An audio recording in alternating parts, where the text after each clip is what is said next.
ভারতের সবচেয়ে ধনী নায়িকা ঐশ্বরিয়া। বলিউডের একসময় শীর্ষ অভিনেত্রী ও প্রাক্তন বিশ্ব সুন্দরী ঐশ্বরিয়া রায় বচ্চন, যার রূপে গুণে ঘায়েল ছিল লাখো তরুণ যুবক। বর্তমানে পর্দায় সেভাবে ব্যস্ত না থাকলেও সম্পত্তির দিক থেকে ঐশ্বরিয়া নাকি ভারতের সবচেয়ে ধনী নায়িকাদের একজন।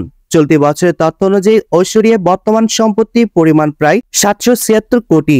অভিষেক বচ্চনের স্ত্রীর সম্পদের পরিমাণ পেছনে ফেলেছেন বর্তমান সময়ের অনেক নামি দামি নায়িকাদের। প্রাক্তন বিশ্ব সুন্দরী মোট সম্পত্তির পরিমাণ 776 কোটি। ক্যারিয়ারে 50টিরও বেশি সিনেমার অভিনয় করেছেন ঐশ্বরিয়া। প্রতি সিনেমার জন্য পারিশ্রমিক নিতেন 10 থেকে 12 কোটি। জানা গেছে প্রতি বছর শুধুমাত্র বিভিন্ন পণ্যর শুভেচ্ছাদর হিসেবেই 80 থেকে 90 কোটি উপার্জন করেন ঐশ্বরিয়া।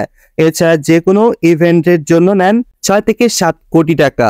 ঐশ্বরিয়ার পরে ভারতের ধনী নায়িকাদের মধ্যে দ্বিতীয় স্থানে আছে প্রিয়াঙ্কা চোপড়া। তার মোট সম্পত্তির পরিমাণ 620 কোটি। এই নায়িকার ছবি প্রতি প্রায় 10 কোটি পারিশ্রমিক নিয়ে থাকেন। তালিকায় তৃতীয় স্থানে আছেন আলিয়া ভাট। তার মোট সম্পত্তির পরিমাণ প্রায় 517 কোটি। সিনেমা বাদেও বিভিন্ন পণ্য বিজ্ঞাপন, সোশ্যাল মিডিয়া, ডেইলি ইভেন্ট আরো নানা জায়গা থেকে অর্থ উপার্জন করেন ওই তারকা। ভারতের ধনী নায়িকাদের তালিকায় চতুর্থ স্থানে আছে কারিনা কাপুর খান।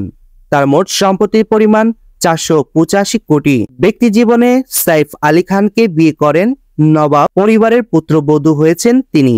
এরপরেই রয়েছেন দীপিকা পাড়ুকোন। এই অভিনেত্রীর মোট সম্পত্তির পরিমাণ 314 কোটি।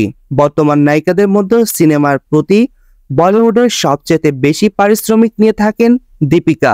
ধন্যবাদ সবাইকে। পরবর্তী নিউজ আপডেট পেতে নিউজ 24 এর সাথে থাকুন।